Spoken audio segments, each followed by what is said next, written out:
buenos días. Muchas gracias por acompañarnos en el lanzamiento del libro Las implicaciones socioeconómicas de la pandemia por COVID. Ideas para la acción en políticas públicas. Le doy una muy cordial bienvenida a nuestros panelistas de hoy. La alta comisionada de las Naciones Unidas para los Derechos Humanos, Michelle Bachelet. El presidente Ernesto Zedillo.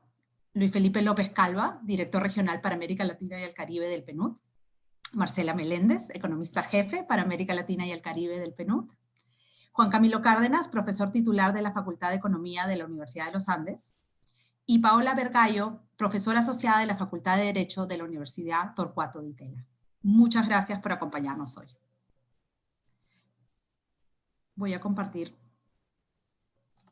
la carátula del evento.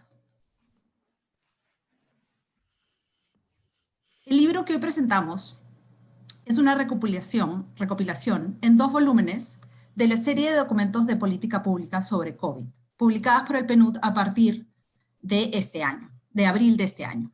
El libro tiene como objetivo aprovechar la experiencia y el conocimiento del PNUD a nivel mundial y de la experiencia y la capacidad de nuestros centros de estudios asociados e instituciones académicas en América Latina y el Caribe, para promover una reflexión colectiva sobre la respuesta al COVID-19 y sus efectos económicos y sociales en nuestras sociedades.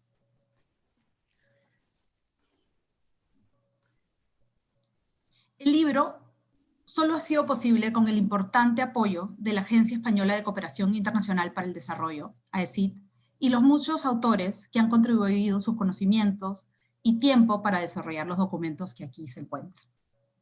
El evento de hoy estará dividido en 2 partes. Empezaremos con un conversatorio entre la alta comisionada Bachelet y el presidente Zedillo y el director regional para América Latina y el Caribe del PNUD, Luis Felipe López Calva.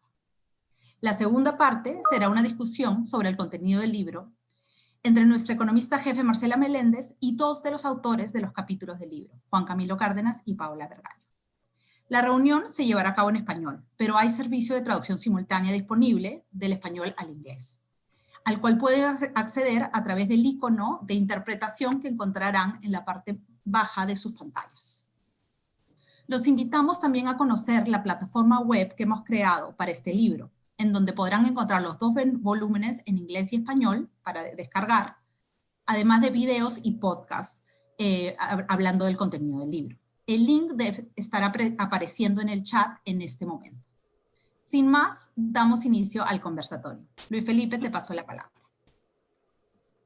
Muchísimas gracias, Almudena. Soy Luis Felipe López Calva, el director regional para América Latina y el Caribe del PNUD.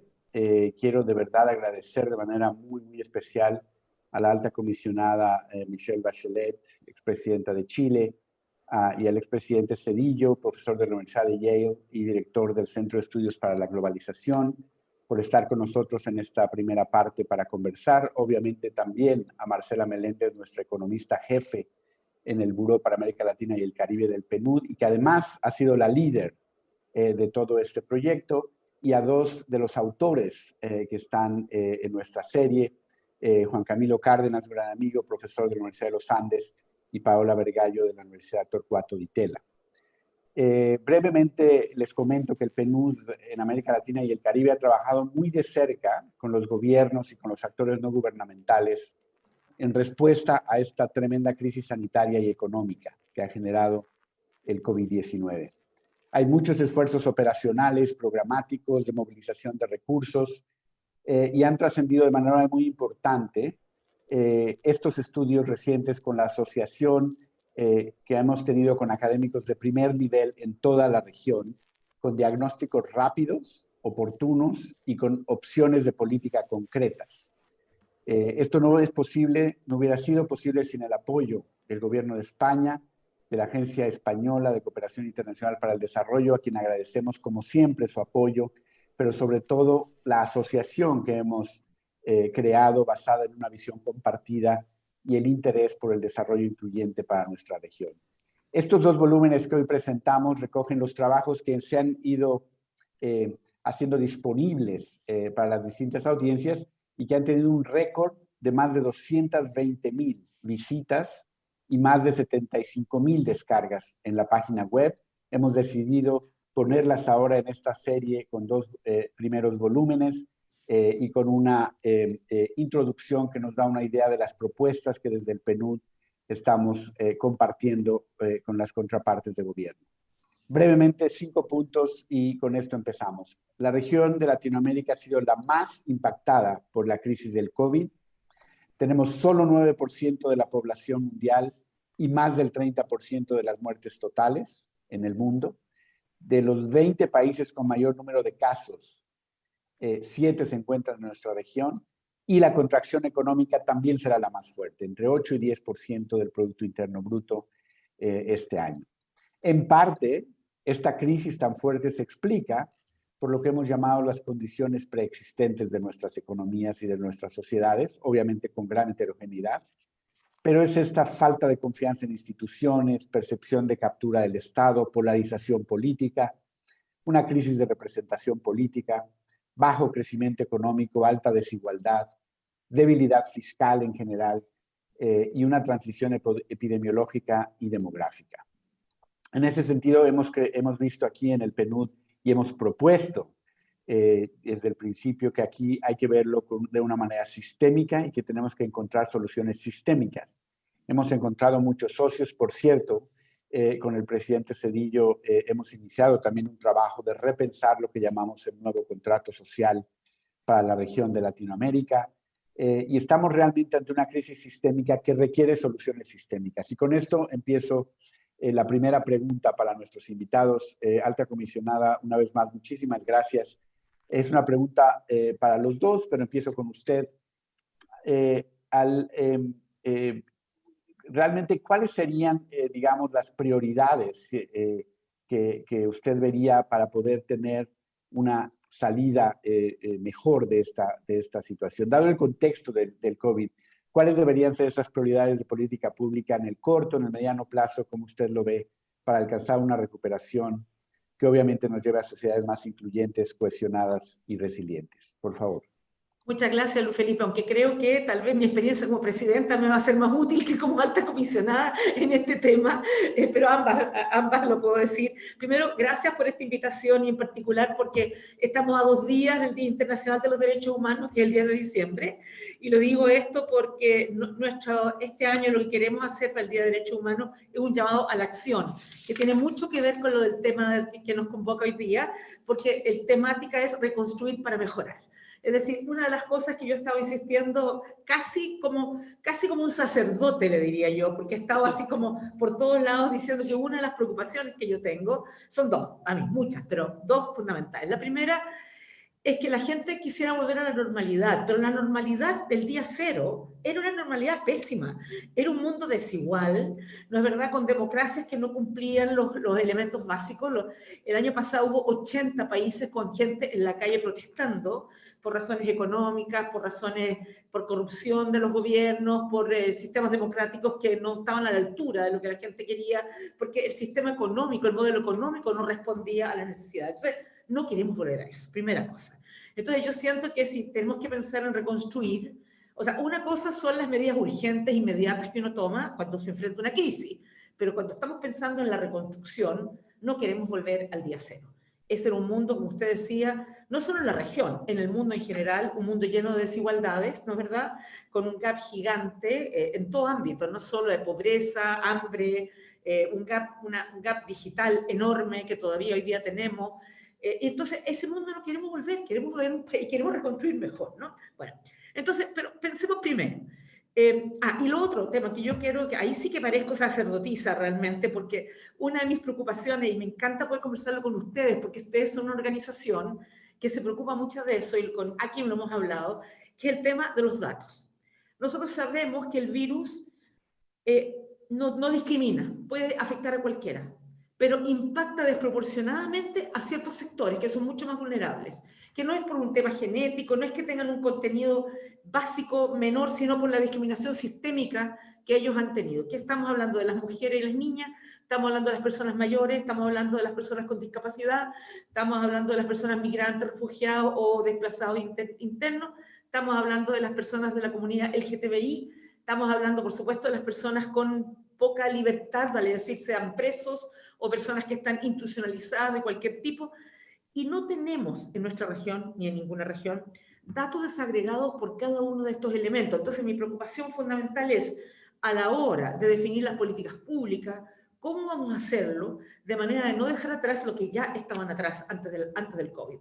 Y creo, porque hay países que tienen datos desagregados por género, sí, tienen datos desagregados por edad, pueden tener datos desagregados por pueblos indígenas, pero la intersección de todos estos elementos que hace que sea mucho más vulnerable. Yo soy una mujer, sí, claro, ya tengo mis años, pero soy una profesional, tengo una casa, tengo agua, tengo buenas condiciones, pero si yo fuera una mujer mayor con una discapacidad pobre, rural o indígena, la verdad es que las vulnerabilidades se van exacerbando y hemos visto el impacto del COVID en las minorías, por ejemplo, de qué manera ha afectado, o sea, la tasa de letalidad es mucho más alta, ¿no es verdad? En personas, bueno, en Estados Unidos vemos los afroamericanos y los latinos, en Inglaterra vemos los bangladeshi, los pakistaníes, los afrodescendientes y por supuesto los pobres. Entonces, la pregunta primera es, sí, políticas públicas que logren, en primera instancia, responder a la crisis, es decir, con políticas como la que se han estado haciendo en varias partes, ¿no es verdad?, de subsidios alimentarios, cuando las personas han perdido el trabajo, apoyo, pero hay un problema. Todo esto que está haciéndose en muchas partes, y el relator especial para la extrema pobreza lo decía, es que muchas de estas son medidas muy temporales que van a terminar apenas se suponga que el tema del COVID se mejora y por lo tanto vamos a volver a la misma situación de vulnerabilidad que había antes. Entonces yo, que soy una fanática de la protección social, creo que uno tiene que pensar, habrá que ver cómo se hace el espacio fiscal para poder hacerlo. Yo sé que es difícil, pero empezar a trabajar mucho más el tema de esquemas de protección social que sean permanentes y que no sean transitorios. Lo segundo, obviamente que necesitamos que la palabra solidaridad y la palabra colectividad, colectivo vuelva a estar en nuestras sociedades porque hay esta individualización que hace que cada cual se las arregle por su cuenta y así no funciona. Mientras no estemos sanos todos, no va a estar sano. Entonces creo que también hay que pensar en maneras de cómo uno logra generar ingresos permanentes para gastos que van a ser más permanentes. Y por eso creo que muchos países van a tener que pensar en no solo las medidas que ya está haciendo el Banco Mundial, el Fondo Monetario, ayudando a ciertos países, sino que hay que pensar en cómo podemos terminar con la corrupción, porque hay países que tienen recursos, pero esos recursos van a los bolsillos de algunos. Segundo, reformas progresivas de impuestos que permitan que quienes tengan más dinero puedan realmente pagar más impuestos y esos impuestos ir a donde más se necesita, a la salud, a la educación, a la inversión pública. Por ejemplo, también poner impuestos a determinadas cosas, yo lo hice en mi gobierno, como a las bebidas, ¿no es verdad?, al diésel, a una serie de cosas que, por ejemplo, contaminan más. Sin duda, poder también luchar muy fuertemente contra la evasión tributaria, que es muy alta en muchos países, ¿no? Y poder generar más impuestos y poder con eso tener más espacio fiscal para las distintas políticas que sean de mejorar la salud, la inversión pública en salud, la inversión en la educación y entre otras cosas, yo creo que una de las cosas que hay que generar mucho más infraestructura digital, porque eso ha hecho que muchos niños que los colegios cerrados han quedado sin acceso a la educación y por tanto hay toda una generación que se puede perder porque muchos de ellos han tenido que ir a trabajar. Sabemos que en partes del mundo, no sé si en la región de América Latina, ha crecido el matrimonio de niños chicos, el tráfico de niños, el trabajo forzado de niños, formas nuevas de esclavitud.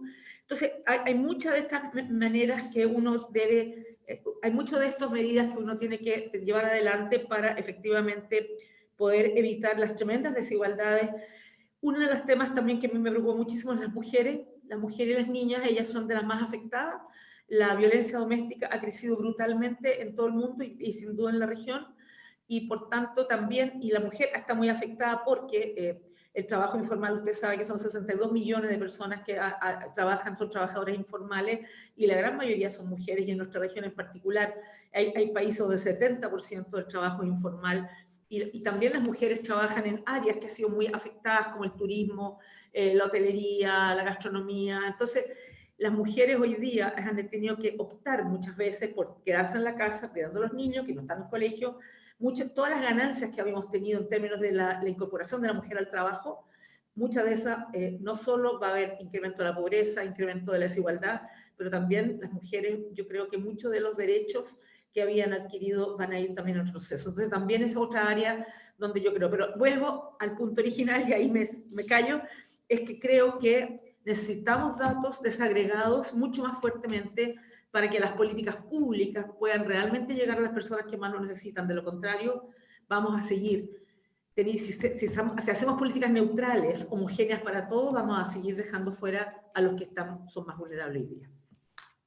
Muchísimas gracias. Me parece muy importante el énfasis en la heterogeneidad de los impactos y las desigualdades que están siendo profundizadas y la importancia de que las políticas de respuesta sean basadas en datos, en evidencia. Me parece que eso es muy, muy pertinente para lo que estamos presentando. Y yo quería mencionar también que como jefes de Estado enfrentaron en su momento crisis de distinta naturaleza, pero también muy fuertes. Ciertamente la crisis del 2009-2010 y en el caso del presidente Zedillo la famosa crisis de Tequila, y los enfrentaron de manera exitosa y tuvieron que tomar decisiones difíciles. Claro, esta crisis es diferente, pero de alguna manera me parece muy importante resaltar lo difícil que es tomar decisiones cuando se está en una crisis de este tipo. Y paso entonces la pregunta ahora al presidente Perdón, Luis Zedillo. Felipe, ¿le puedo decir una pequeña cosita? Por supuesto. Sí, fíjese que nosotros hicimos un plan para esa crisis del 2008-2009 que según el Economist era uno de los 5 mejores, no en términos de dinero, porque no éramos un país rico, pero sí en términos de lo comprensivo. Pero fíjese, no había nada para mujeres, porque fue hecho por estupendos economistas hombres de mi Ministerio de Finanzas, pero nunca pensaron, entonces todo era como el trabajador con la pala, ¿no es verdad? O sea, trabajos que eran trabajos de hombres. Y no pensamos nunca en que a las mujeres también había que pensar. Entonces, por eso yo, bueno, yo que soy feminista, pero creo además que es la mitad de la humanidad, que siempre tenemos que pensar también en la perspectiva de género. Muy importante. Gracias, presidenta. Vamos con el presidente Zedillo. ¿Cuáles diría usted que son estas prioridades para una salida más incluyente, más productiva y resiliente? Presidente, por favor. Bueno, primero, Luis Felipe, insistir en algo que ya mencionaste tú y que ha mencionado la alta comisionada Bachelet también, y es el hecho de que Latinoamérica es la región del mundo que ha tenido el peor desempeño como resultado de esta pandemia. El peor resultado en términos de salud pública. Es verdaderamente triste y dramático que nuestros índices de mortalidad a causa de la pandemia sean 4 veces el promedio mundial.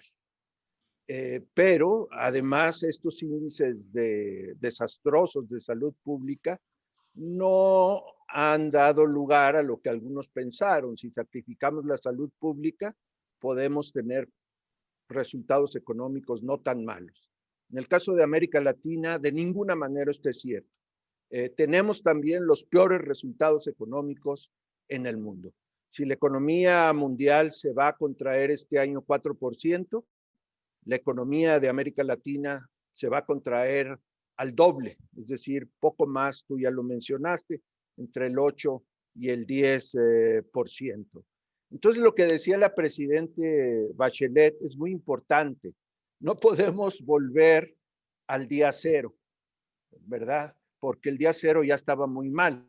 Uno de los autores en el libro que ahora presenta el PNUD, José Antonio Ocampo, nos habla de que esta crisis empieza cuando ya llevamos media década perdida. Es decir, desde el 2015, los resultados económicos de América Latina dejan de ser satisfactorios y realmente han sido muy pobres. Y en los avances sociales que se habían tenido en los 15 o 20 años anteriores al 2015. Entonces, la pandemia es un shock que nos debe poner a pensar y decir, bueno, no queremos regresar realmente al 2019. Sin embargo, este va a ser un camino muy arduo, porque además sabemos que en un escenario normal no recuperaremos el ingreso por persona que se tenía en el 2019, sino hasta el año 2024 o 2025. Esos son los números de la mayoría de quienes analizan la evolución de la economía latinoamericana. Entonces, sí, esta es una crisis sin precedente. Se decía y se dice ahí en el libro, repites lo que ha dicho Cristalina, esta es la peor crisis desde la Gran Depresión. En el caso de los latinoamericanos, desgraciadamente le tenemos que agregar una oración. Esta es la peor crisis para el mundo desde la Gran Depresión y los latinoamericanos somos el epicentro, es decir, los peores dentro de esas crisis mundiales. Bueno, si esto no nos hace reaccionar para darnos cuenta que lo que ya veníamos haciendo estaba mal y que empezamos este año haciendo cosas muy malas, porque de ninguna manera el año 2020 pintaba para ser un año brillante, prácticamente para ninguno de nuestros países, pues debemos ver la crisis sí como una tragedia, porque está causando que muchísimos millones de latinoamericanos recaigan en la pobreza extrema, muchos más recaigan en la pobreza como se define, y por lo tanto, pues no podemos volver al día cero.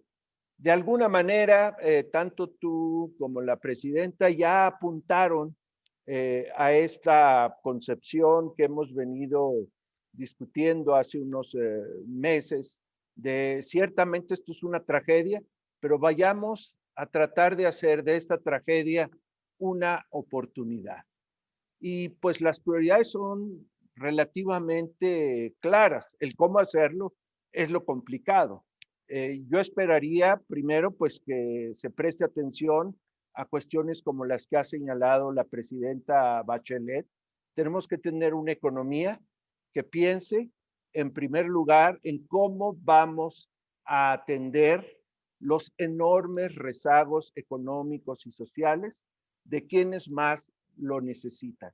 Sabemos que en economía, en política, no existe la magia, pero sí debe haber prioridades. Y si tenemos una estrategia, esa estrategia debe realizarse de manera progresiva, empezando por los que más lo necesitan. Esa es una cosa a la que se refería la presidenta, porque hablaba, bueno, los pobres, los que se han quedado atrás, el caso muy especial de las mujeres y los niños, que es un drama lo que está pasando en nuestros países, bueno, y en todo el mundo con la educación, incluso en los Estados Unidos, pero muy bien, tenemos que ir por esa protección social de la que hablaba la presidenta. Pero si no tenemos crecimiento económico, no vamos a poder crear esa protección social que todos, bueno, espero que todos ambicionamos. Necesitamos pagar por esa protección social. Sí, hay reformas fiscales más, digamos, racionales y progresivas que se pueden hacer, pero no va a ser suficiente.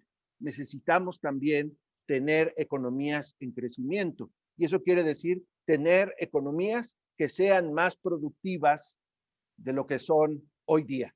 Porque francamente en América Latina casi somos el epicentro mundial de otro desastre mundial, que es el alentamiento en el crecimiento de la productividad. Durante casi medio siglo tuvimos incrementos en la productividad en prácticamente todo el mundo. Durante los últimos 20 años, a pesar de la revolución en la tecnología de la información, no estamos viendo eso.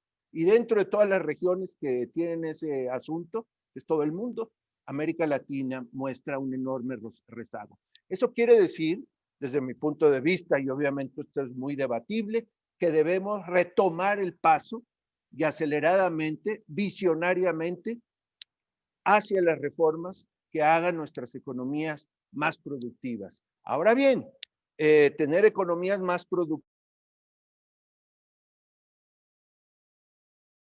a obstáculos, a intereses creados, incluso costos transitorios, incluso para algunos grupos que ya han sufrido mucho, digamos, la falta de acceso a una economía de progreso, y por lo tanto es la necesidad de que hablemos seriamente, no en la retórica. Desgraciadamente ya se está vulgarizando el tema o el término otra vez del contrato social, incluso instituciones serias lo están usando, pero sin decir de qué están hablando.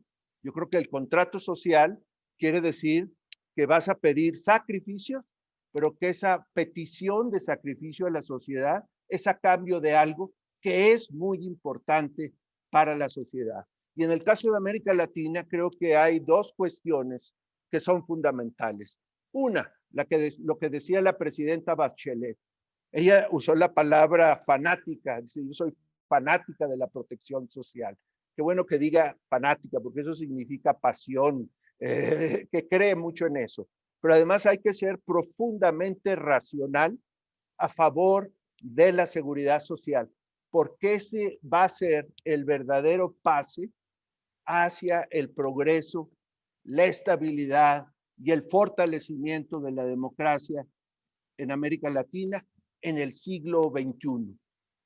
Francamente, lo que nos dice esta crisis es que nuestros sistemas de protección social, señaladamente los sistemas de salud en América Latina, son muy deficientes. Puede haber excepciones, pero ahí hay un tema. Y la cuestión de la salud pública es solamente un aspecto de varios muy importantes en cuanto a la protección social. ¿Cuál es el otro gran elemento para ese contrato social? Es el Estado de Derecho.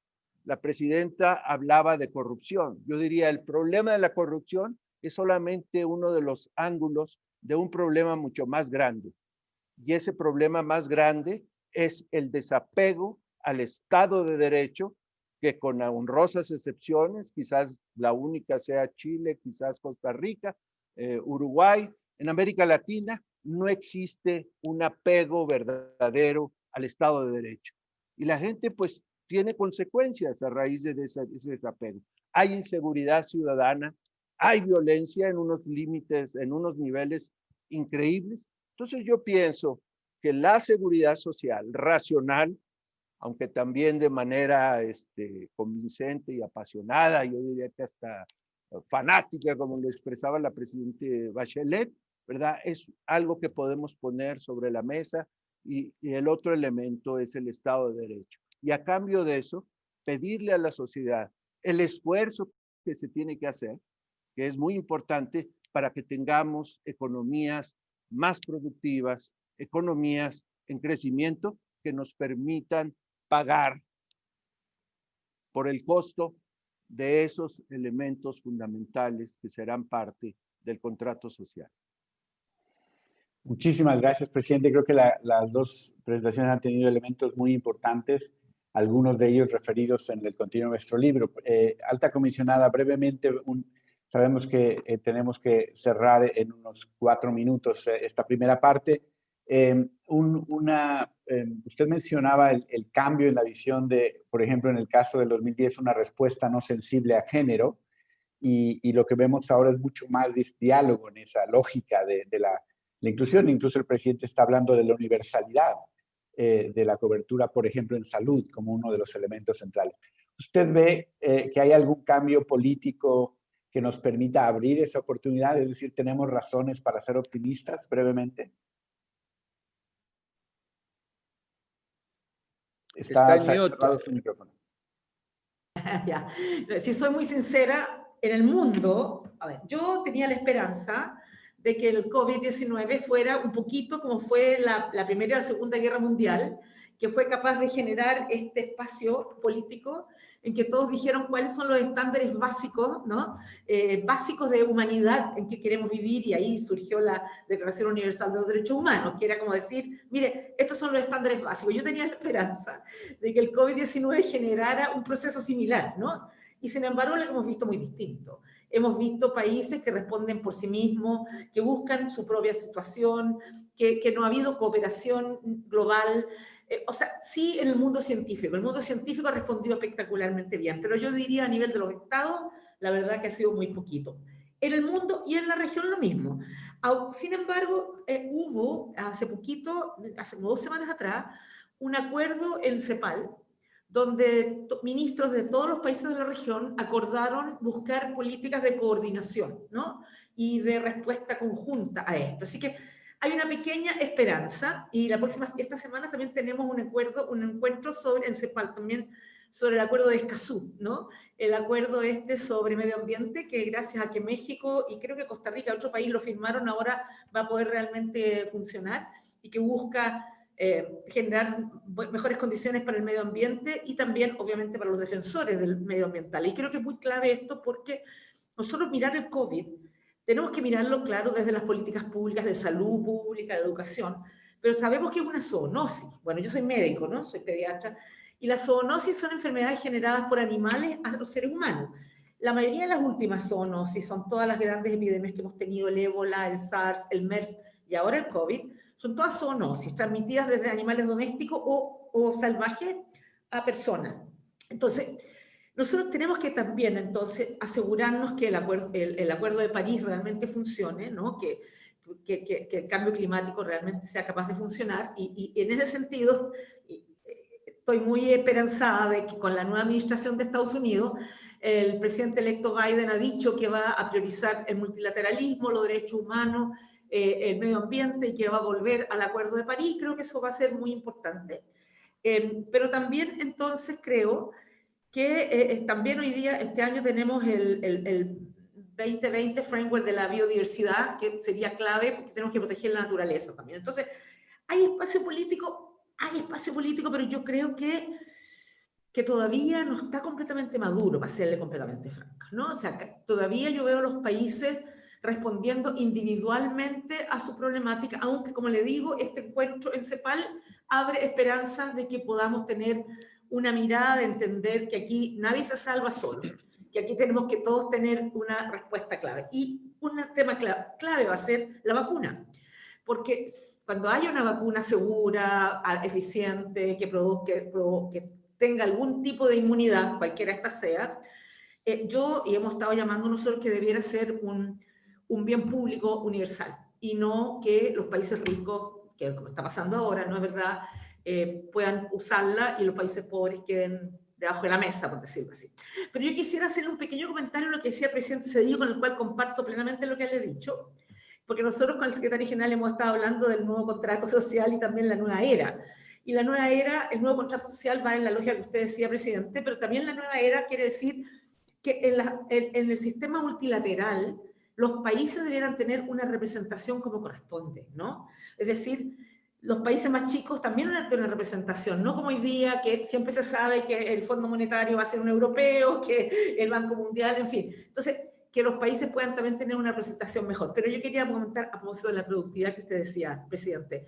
Cuando yo fui presidenta la segunda vez, antes de ser presidenta como candidata, me reuní con varias federaciones de distintos sectores de la economía y descubrí efectivamente que Chile estaba muy mal. Hacía 4 o 5 años que estaba estancado desde el punto de vista de la productividad. Y lo que nosotros hicimos, y esto es una respuesta que no es global, porque cada país tiene que ver su propia realidad, descubrimos que teníamos un problema de bajo nivel de capital humano, ¿no? Y por eso la reforma en la educación fue uno de los puntos fundamentales que hicimos. Lo segundo es que teníamos una energía cara y sucia, entonces también toda la transformación energética fuertísima que hicimos en mi gobierno. Entonces, trabajamos en cuáles eran los factores de qué significaba, por qué Chile no tenía los niveles de productividad tan altos. No le digo que la hemos resuelto, que lo resolvimos todo, pero trabajamos fuertemente en identificar aquello y creo que pudimos mejorar al menos en algunos elementos. Entonces, termino, porque me he extendido mucho, Luis Felipe, diciendo que yo espero que solidaridad y cooperación, ¿no?, en particular entre los países, con las instituciones financieras internacionales, el tema de la deuda, que es un tema clave para muchos países donde tienen la duda en qué hacen, ¿no? ¿Invierten socialmente o pagan la deuda, ¿no? Entonces, ese es otro tema que el PNUD ha estado trabajando muy fuertemente en eso. Y el financiamiento de las respuestas gubernamentales también creo que va a ser clave. Creo que también es muy importante la iniciativa COVAX de la OMS para garantizar que todos los países puedan acceder a la vacuna. Y como les decía, en el 38 periodo de sesiones de la CEPAL se hizo esta declaración política firmada por los estados sobre una recuperación sostenible, inclusiva, y una palabra que está de moda, resiliente, ¿no? Ahora todo es resiliente, la sociedad es resiliente, la economía es resiliente. Entonces, la idea de trabajar juntos para hacer frente a los desafíos que se nos presentan. Y eso a mí me da esperanza, me da optimismo, porque creo que si podemos trabajar juntos, podemos reconstruir sociedades que defiendan los derechos humanos y las libertades, ¿no es verdad?, donde haya mejores condiciones para el Estado de Derecho que mencionaba el presidente Zedillo. Y yo creo, francamente, aquí hablo como alta comisionada, pero también como expresidenta, que los derechos humanos son la salida de esta crisis y la entrada en el mundo que queremos, ¿no? Así que ojalá podamos, que haya esa voluntad política que siempre es clave para poder seguir y salir todos juntos. Muchas gracias.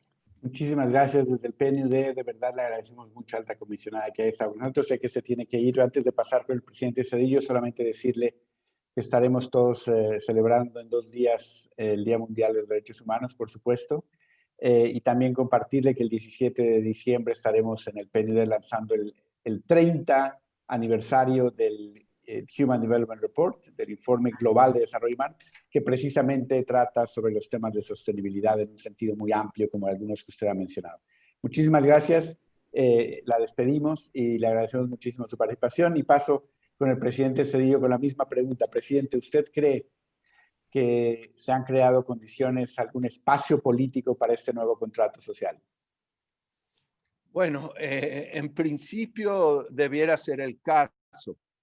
Sin embargo, cuando vemos la realidad latinoamericana y el comportamiento, digamos, de los más altos liderazgos políticos en muchos de nuestros países, tenemos que aceptar que el camino por delante es todavía largo y hermoso.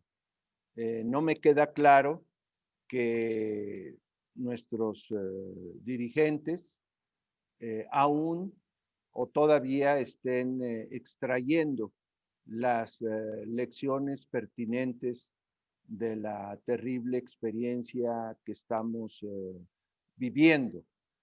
A principios de la pandemia, algunos presidentes, expresidentes de América Latina, como el presidente Lagos, como el presidente Santos, como el presidente Cardoso y un servidor junto con algunos economistas de la región, pues dialogábamos sobre lo que veíamos era la respuesta a la pandemia y expresamos públicamente nuestra preocupación por esa respuesta.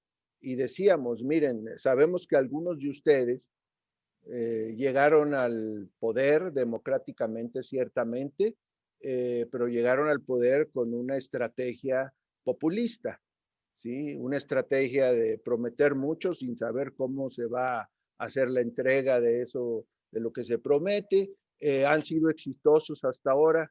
Por favor, reconozcan que las condiciones cambiaron. Guarden las herramientas que los puso en el poder y asuman una ética de responsabilidad pública y hagan lo que se tiene que hacer en materia económica y en materia de políticas de salud pública para que salgamos en nuestros países pues lo mejor librados de esta situación. Desgraciadamente, al cabo de 9 meses de aquellas reflexiones, pues yo no tengo claro que esas herramientas populistas, ese razonamiento que solo apunta a conseguir popularidad política de corto plazo, pues se haya guardado en el cajón de los recuerdos.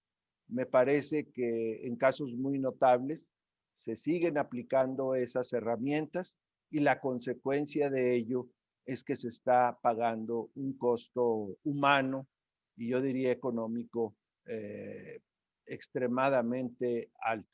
Entonces, insisto, el camino todavía es largo y sinuoso por delante. Presidente, muchísimas gracias. Ha sido un privilegio tenerlo y gracias también por la confianza que ha puesto en el PNUD para trabajar juntos con el Centro de la Globalización de Yale. Y bueno, ha sido una presentación muy rica.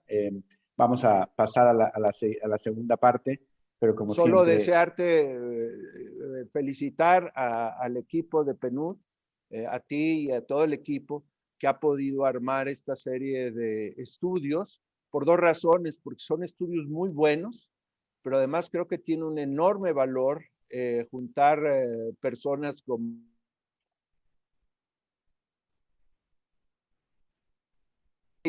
la larga lista que viene en el índice, porque son personas, scholars, intelectuales, investigadores de altísima calidad, preocupados y ocupados con América Latina, y no hay muchas oportunidades para que un grupo estelar se junte, produzca esta serie de estudios, y ojalá que todos ellos sigan trabajando como lo han estado haciendo este año para poder producir más buenas ideas sobre qué debe hacerse y qué puede hacerse en América Latina. Gracias por tu liderazgo, Luis Felipe. Muchísimas gracias, presidente, de verdad. Gracias. Regreso contigo, Almudena. Muchísimas gracias, Luis Felipe. Muchas gracias a nuestros panelistas, a la alta comisionada Bachelet y al presidente Zedillo. Con eso damos concluida la primera parte del evento. Ahora pasaremos al segundo panel, una discusión sobre el contenido del libro, liderada por nuestra economista jefe del PNUD para América Latina y el Caribe, Marcela Meléndez, y con dos de los autores de algunos capítulos del libro, Juan Camilo Cárdenas, de la Universidad de los Andes, y Paola Vergallo, de la Universidad Torcuato Di Tella. Marcela, te paso la palabra. Muchas gracias, Almudena. Paola y Juan Camilo, es un placer estar acá con ustedes. Como se ha dicho, el libro que estamos entregando hoy es un compendio de trabajos que empezamos a hacer con colaboración de muchas personas a lo largo de toda la región, tanto expertos externos como ustedes, como miembros de los equipos de las oficinas del PNUD a lo largo de la región, que hicieron un esfuerzo gigantesco para sacar unos trabajos de buena calidad, analíticos, pertinentes, y todo con el ánimo de aportar al momento. Ojalá pudiéramos hacer un showcase más amplio de temas acá. Espero que esto sea un abrebocas para que muchos consulten el libro, los capítulos, y que sepan que esto es un trabajo que no termina, que esperamos que a la versión en PDF del libro vamos a seguirle sumando capítulos. Ojalá pudiéramos cubrir todas las prioridades.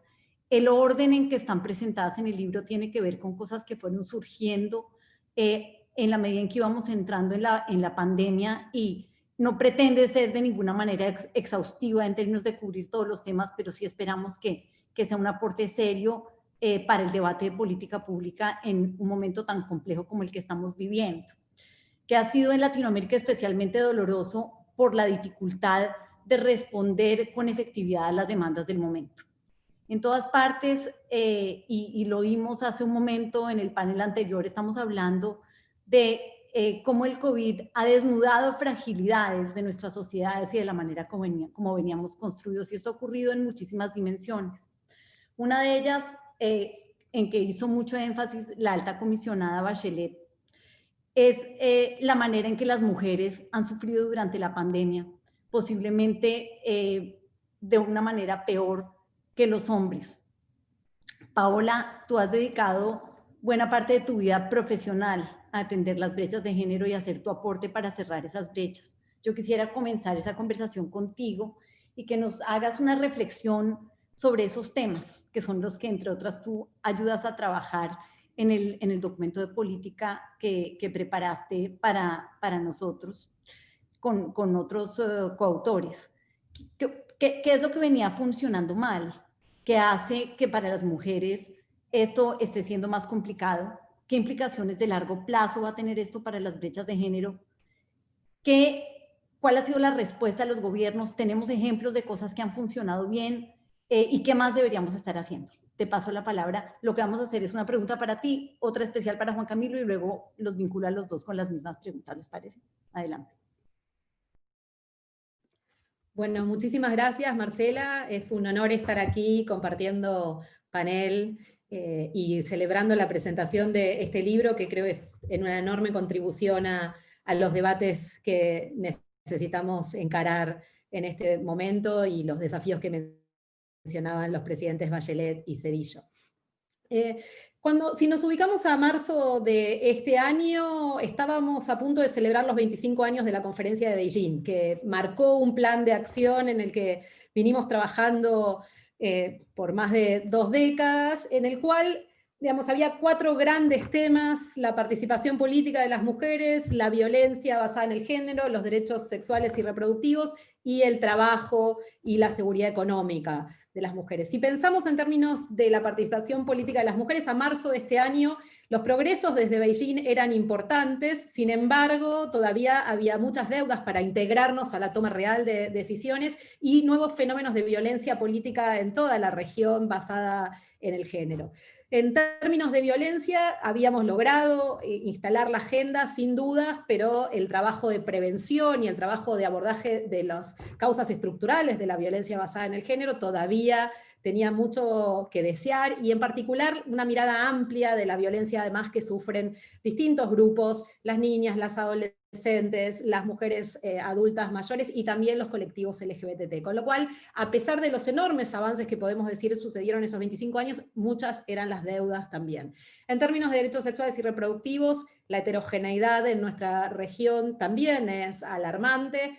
En particular, digamos, la deuda con la expansión de la educación sexual integral es todavía una realidad en muchos de nuestros países, y el resto de las provisiones de servicios de salud reproductiva también dejan mucho que desear, con variaciones a lo largo de nuestra región. Y finalmente, la agenda más rezagada, quizás la de la seguridad económica y la igualdad en las oportunidades en el mercado laboral, es la que teníamos en marzo de este año en una situación, como decía, de mucha demora, de mucha deuda postergada, y varios meses después esa deuda no ha dejado de profundizarse, no ha dejado de alejarnos, digamos, de la realización de la autonomía económica de las mujeres, que ya se veía lejos en la situación de la prepandemia.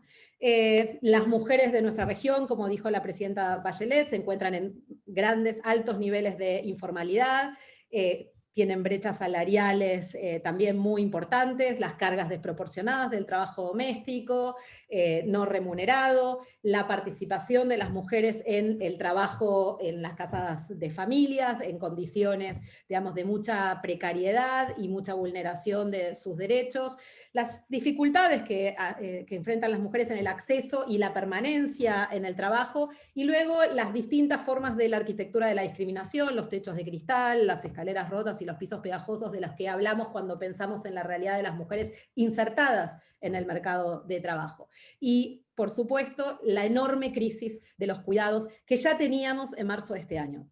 ¿Qué sucedió con todo eso? No ha dejado de profundizarse. La pandemia, como cualquier otra crisis económica y social profunda, dejará grandes impactos en los colectivos de mujeres y de distintas edades, y también en los grupos de la diversidad sexual, pero como dijo la presidenta Bachelet, adentro de nuestra región ciertos grupos que han sido especialmente impactados. Las mujeres que están en la frontera de la atención del sistema de salud, las que están en trabajos que han sido más impactados por la pandemia, como el turismo, los servicios de cuidado, el trabajo doméstico, la gastronomía. En todos esos espacios la afectación de las mujeres es aún mayor que en otras de las crisis que vivimos en la región, y el estancamiento del que veníamos, del que también habló el presidente Zedillo. ¿Qué hemos hecho bien? Bueno, por lo pronto tenemos el tracker, que es esta contribución enorme a la sistematización de las medidas adoptadas durante la pandemia, que ha producido el Sistema de Naciones Unidas y el Banco Mundial y otros organismos, pero en particular la versión del tracker que han preparado el PNUD y ONU Mujeres, en el que podemos ver la sistematización de las medidas sensibles al género. Y ahí podemos observar algo de lo que venía viéndose en marzo, que las medidas que más han sido adoptadas son las que se concentran en el plano de la violencia, donde en total hay 704 medidas y 177 medidas enfocadas en América Latina, y luego vemos un descenso muy estrepitoso, diría yo, en las medidas que tienen que ver con la seguridad económica y con las tareas de cuidados no remunerados, donde volvemos a ver que se refuerzan esas desigualdades estructurales que impactan también en la violencia y en las condiciones de las brechas que mencionaba antes. Entonces, en términos de cuidados, se han sancionado en total, con, digamos, especificidades sensibles al género, 111 medidas a nivel global, solo 23 de esas medidas son de América Latina, 177 medidas globales en términos de seguridad económica y 61 en América Latina. Uno podría decir que el hecho solo de contar con estos datos ya es un evento a celebrar. El hecho de que los distintos trackers den cuenta de esta dimensión también es importante. Sin embargo, en el análisis que conducimos con el equipo con el que trabajé en nuestro documento, es evidente que la concentración en las medidas de violencia es insuficiente, pero es un avance sin dudas, porque hablamos de la pandemia silenciosa, que es la violencia de género en nuestra región. Sin embargo, la brecha para enfrentar la crisis de cuidado profundizada por la pandemia y el cuidado en particular de las trabajadoras que están en el sistema de salud, insertadas en el teletrabajo, y las trabajadoras del servicio doméstico, que han sido mayoritariamente afectados por las cuarentenas prolongadas, es sumamente ineficiente. Hay algunas medidas importantes, pocas son las que están focalizadas en género, en general son las transferencias condicionadas y la protección social, que en varios países de la región ha avanzado con medidas temporarias, como señalaba la presidenta Bachelet. Sin embargo, cuando uno hace un escrutinio más fino de esas medidas, se ve, digamos, la falta de especificidad en temas de género en muchos casos, la ausencia casi total de la consideración de los colectivos LGBT, y entonces el refuerzo de las medidas ya postergadas que teníamos en el plano de la seguridad económica y el trabajo. Entonces la situación a marzo de este año era compleja, con claroscuros, si uno la miraba en términos de Beijing, con avances en algunas áreas y deudas importantes, pero la profundización de los efectos económicos en las brechas de desigualdad basadas en el género, y las medidas esparcidas, heterogéneas, fragmentadas, que podemos rastrear en el tracker, no nos señalan que estemos cerca ni de reducir los efectos de la pandemia, ni de acortar el camino hacia adelante para enfrentar la crisis que nos ha traído el COVID. Gracias. Gracias, Paola. Lo que tú pintas es un camino de unos retos inmensos, si acaso mayores que los que teníamos antes, y es una de las dimensiones en que la pandemia es tremendamente dolorosa, y particularmente en nuestra región. La idea de traer como contraparte en esta conversación a Juan Camilo Cárdenas tiene que ver con que su trabajo con Diana León, junto tal vez con el de Mauricio Cárdenas, es excepcional en la medida en que vuelca la mirada hacia el potencial de esta crisis como disparadora de unos cambios de comportamiento que nos pudieran servir, si la aprovechamos bien, para contener otra tremenda, inevitable, que es la del cambio climático. A mí me encanta, porque en estos momentos de zozobra creo que estás en lo correcto, Juan Camilo, en hacer ese llamado a la humildad de la especie humana como un elemento clave para la recuperación. En el documento de ustedes hablan de 4 ventanas de oportunidad. ¿Por qué no nos cuentas un poquito sobre eso? Y Marcela, muchas gracias, y comienzo con un saludo para Luis Felipe y Marcela y todo el equipo de PNUD para América Latina, y un placer estar aquí con Paola para esta conversación, porque además yo creo que se va a poder conectar desde trabajos de perspectivas distintas. Y este tema de la humildad tiene que ver con la fragilidad de cómo se ha constituido por millones de años unos equilibrios en los ecosistemas antes de que apareciera la especie humana, y esa fragilidad es valiosísima para la economía, y esto puede sonar contradictorio, pero tiene que ver en últimas en cómo nos relacionamos los humanos con el entorno natural. Y yo en el documento hago mención, junto con Diana León en este texto, hacemos mención a un caso que nos pareció muy representativo de ese problema de la fragilidad, y por qué el llamado a la humildad en cómo nos relacionamos con la naturaleza. Por allá en los años 1950, en Argentina, en La Pampa, Argentina, se transformaron más de 700.000 kilómetros cuadrados para sembrar maíz.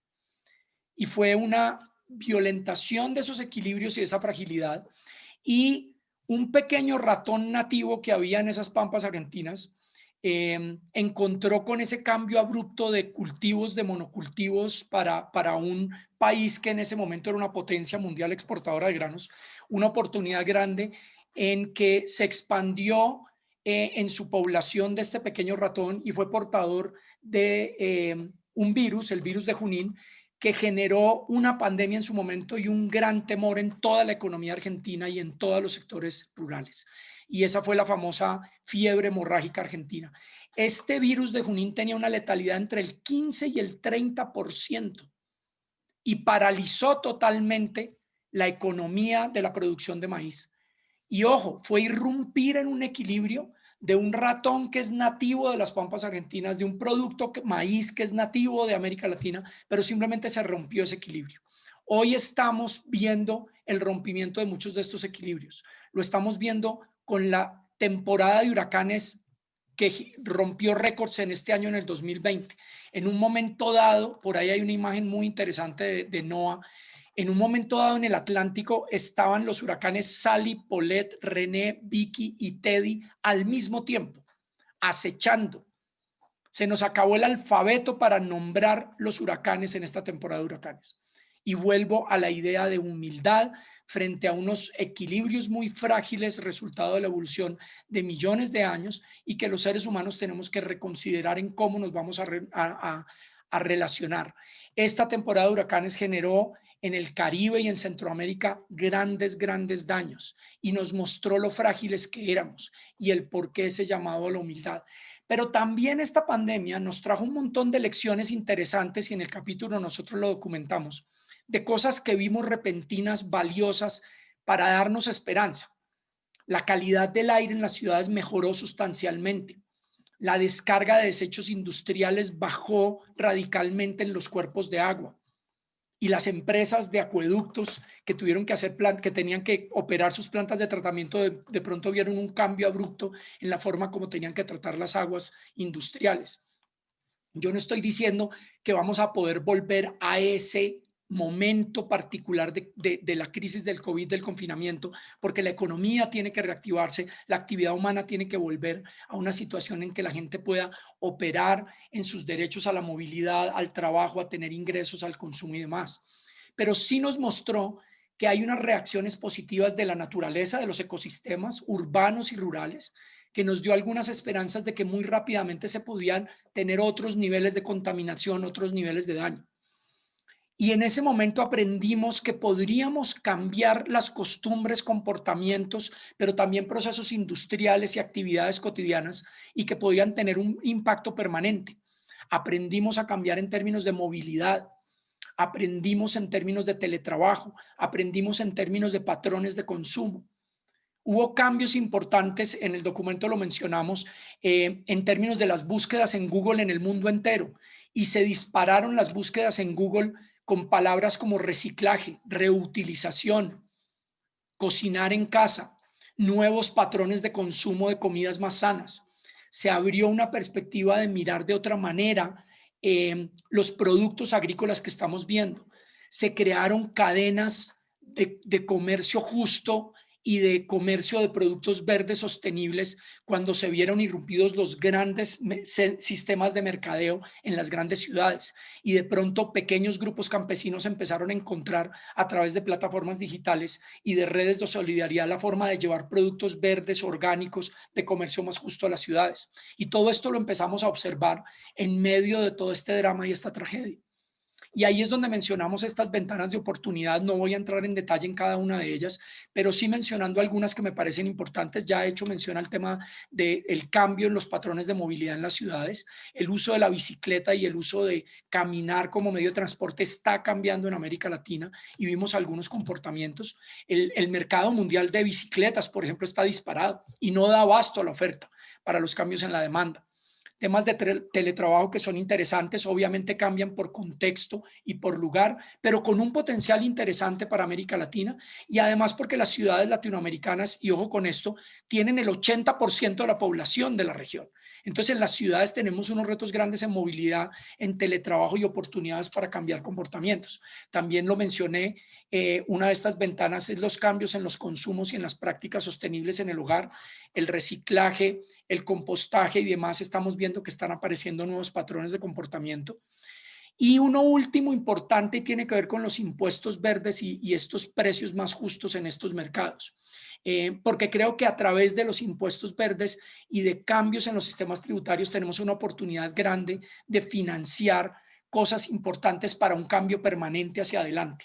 La expresidenta Bachelet lo dijo, la alta comisionada lo dijo, no queremos volver a lo de antes y esto es una importante llamado. No volvamos a la normalidad de antes, construyamos desde ahora la nueva normalidad que queremos tener hacia adelante de una agenda más sostenible.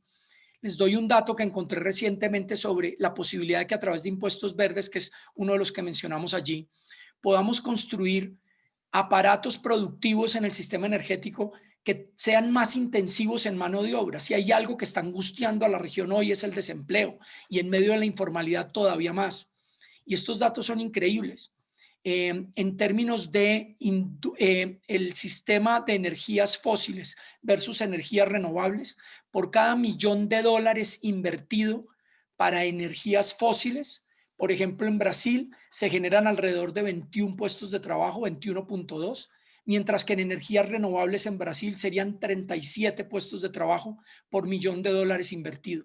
Si miramos Sudáfrica, en vez de 33 puestos de trabajo en industrias fósiles, serían 70.6 puestos de trabajo en generar energía renovable. Entonces hay una complementariedad de unos cambios que tenemos que hacer y a través de reformas, entre otras tributarias, repito, por ejemplo, impuestos verdes, se pueden financiar estas inversiones para generar más empleo, algo que está angustiando en este momento a la región. Entonces yo veo una ventana de oportunidades y de optimismo de que esto nos sacudió, nos llamó a una humildad en cómo nos relacionamos con el entorno natural, con la naturaleza, pero también una oportunidad de generar cambios que persistan de aquí en el tiempo y que puedan ser generadores de empleo, reductores de desigualdades y cambiar la estructura general de la economía a una agenda más sostenible, sobre todo aprovechando que América Latina tiene riquezas impresionantes en términos de capital natural y de posibilidades para aprovechar ese capital natural y volverlo productivo para un desarrollo más sostenido y un progreso más sostenido en el tiempo. Gracias, Juan Camilo. Yo creo que de cara a la dificultad que estamos enfrentando, la actitud que tú propones nos pone en la dirección correcta. Quiero botar una pregunta para los dos. Me gustaría pedirles que hablemos un poquito de la intersección entre estos dos temas en los que ustedes son expertos. ¿Existe o no existe esa intersección? ¿Cómo nos imaginamos un mundo que sea sostenible y en el que hombres y mujeres tengamos las mismas oportunidades? ¿Y cuáles serían los primeros pasos que tendría que dar la política pública para ir en esa dirección? Paola, tú primero.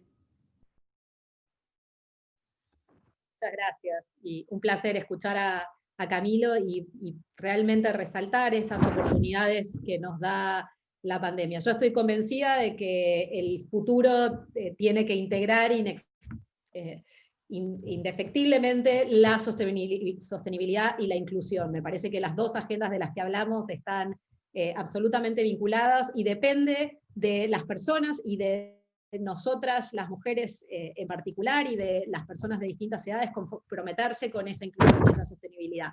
Las mujeres, como sabemos, son de los grupos más impactados por el deterioro de la situación ambiental y el cambio climático, y también son las que tienen la capacidad de liderar esa transformación y aprovechar esa ventana de oportunidad de la que hablaba Juan Camilo.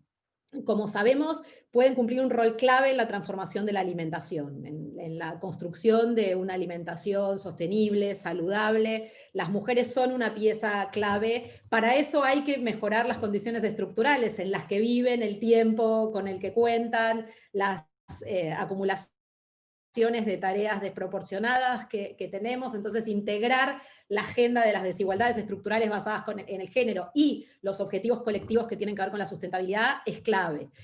Las mujeres son impactadas en general por todas las catástrofes naturales en la medida que conducen, además, una proporción muy alta en nuestra región, en promedio el 75% de los hogares monoparentales que están a su cargo y que además pertenecen en una proporción muy alta a los sectores más vulnerables de nuestras comunidades. Y entonces en esa población de mujeres que ya son resilientes. Si queremos trabajar, digamos, necesitamos enfocarnos en los objetivos de sostenibilidad, pero de vuelta en las condiciones estructurales de esa desigualdad económica por la que hemos hecho todavía muy poco. Me parece que están, digamos, en todos los temas que veamos, en las ciudades, en el transporte, los tiempos de las mujeres que se van en el transporte también reflejan en qué medida, digamos, esas desigualdades se profundizan por las distancias, las responsabilidades acumuladas frente al trabajo, frente a las demandas del hogar. Y también ahí está la potencia, digamos, ¿sí? Al reorganizar el trabajo de las mujeres y el mercado de oportunidades laborales, hay mucha capacidad de incidir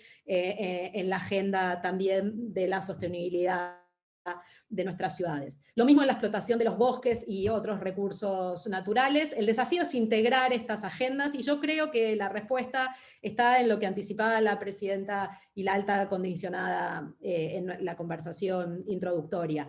La participación de las mujeres en el diseño de estos proyectos, en la gestión, en el liderazgo del proyecto del desarrollo sustentable e inclusivo es central. Y ahí, digamos, tenemos una presencia que no teníamos en el pasado, pero todavía me parece que se puede hacer mucho más para hacer esa presencia más sostenida y también integrada con las mujeres que desde los espacios de producción de conocimiento trabajan y vienen hace años produciendo, digamos, información y saberes para contribuir a esta agenda. Gracias, Paola. ¿Qué sumas tú, Juan Camilo?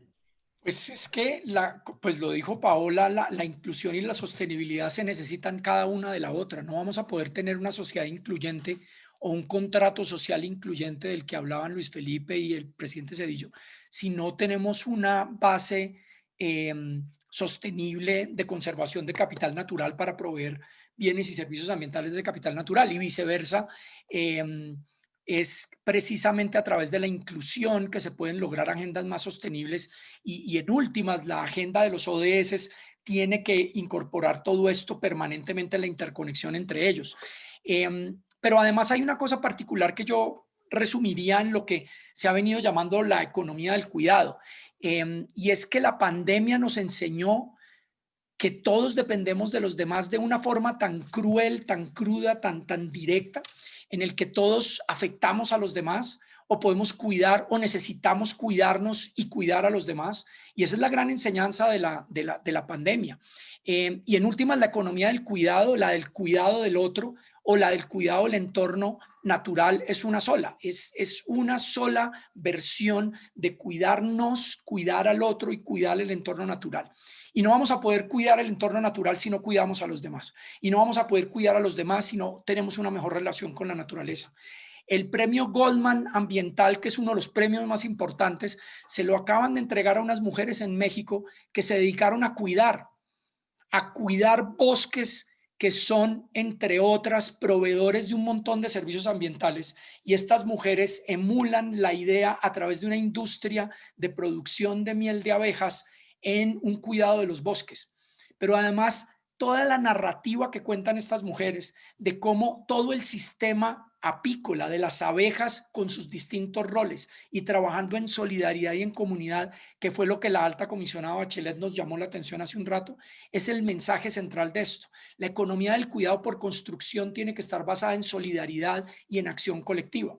Y ahí es donde yo veo que el papel de género es fundamental, los aprendizajes de cómo las mujeres lograron cerrar la brecha de educación. Se educaron mientras nunca abandonaron sus otros roles en la sociedad. Roles de cuidado del hogar, roles de cuidado de los hijos, roles de cuidado del ambiente. Paola lo mencionó, pero las lecciones universales que hay sobre la experiencia de grupos de mujeres en cuidado del agua, en cuidado de la biodiversidad, son las grandes cuidadoras de las semillas nativas en los sistemas agroalimentarios que han mantenido alta biodiversidad. Es fundamental. Claro, ese papel de cuidadoras de las mujeres, del entorno natural y de cuidado del hogar, siempre ha sido subvalorado, no ha sido reconocido en los sistemas de seguridad social, no ha sido reconocido en los sistemas formales, no ha sido objeto de remuneración económica, y sin embargo ha estado ahí y se han estimado en muchas partes del mundo ese valor económico en esa economía. Entonces yo ahí veo una intersección importantísima y hay mucho que aprender sobre esta idea de economía del cuidado y desde la perspectiva de género, del papel que han tenido las mujeres en el cuidado del otro, así como en el cuidado de la naturaleza, para poder entrar esto a esa idea de construir un contrato social más incluyente y más sostenible.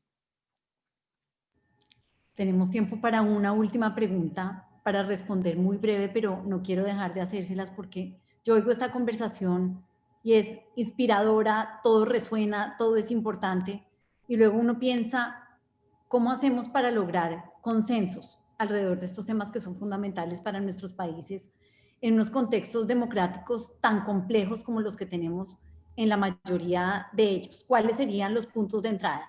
Los temas alrededor de los cuales los consensos son más fáciles y donde si estuviéramos asesorando a unos gobiernos y fuéramos los magos de la varita mágica, comenzaríamos. Paola, tú primero y luego que cierre Juan Camilo. Paola se cayó. Juan Camilo, no sé si se desconectó. Dale, Juan Camilo. Bueno, pues yo veo varios temas y no son fáciles, pero veo varios temas donde en el espectro político en el que está la región, que no ha sido ajena a los procesos de polarización que el mundo entero está viviendo, yo creo que hay algunos temas de los que podíamos aprender y aprovechar para buscar cerrar desconexiones, construir puentes. Hay uno muy interesante que está asociado a todo este tema de las transferencias, condicionadas o no, focalizadas o no, o la idea de renta básica universal que sigue estando allí. Curiosamente, la izquierda y la derecha han venido mirando con un poco de mayor aceptación la posibilidad de que ahora el poder generar rentas permanentes o transferencias permanentes a los grupos más vulnerables puede ser un dinamizador de la demanda y por lo tanto de mover la economía. Ahí veo un espacio interesante para acercar a la gente en el espectro y tiene un elemento de solidaridad y de dignidad humana en el sentido de que cada hogar en cada país, por vulnerable que sea y por problemas que tenga un mínimo esencial para tener una vida digna mínima. Y ahí creo que en el espectro desde la izquierda hasta la derecha hay unos espacios interesantes para acercar las partes y movernos en la dirección completa. Pero además con la idea de que tenemos muchos datos y podemos hacer una evaluación basada en la evidencia, que ha sido uno de los llamados permanentes de toda esta conversación, el miedo a que perdamos la evidencia como un insumo fundamental para la discusión de política pública.